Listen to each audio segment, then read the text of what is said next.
Pag nakita nilang medyo emotionally unstable, yung love life mo hindi maganda, yung mga panahon, pinapasukan ka nila. Dapat maingat tayo dun sa mga pinefriend natin sa online.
Folder sila ng mga activities ng mga artista o kaya ng mga influencer. Pag sinabing ano ginagawa mo ngayon, papakita nag-gym yung artista kahit hindi naman siya yung nag-gym.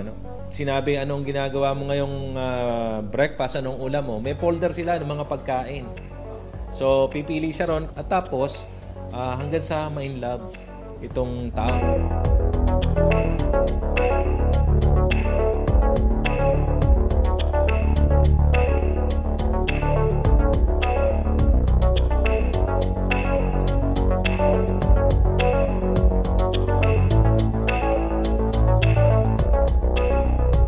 Pag naghulog ka na, kinabukasan wala na yung kausap.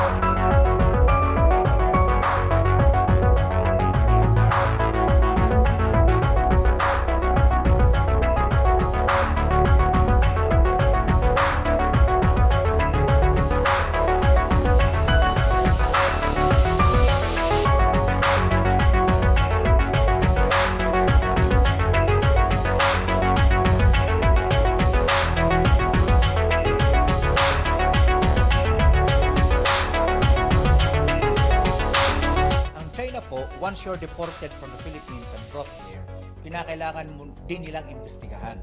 So, from here to there, they will be jailed for 30 days pending investigation.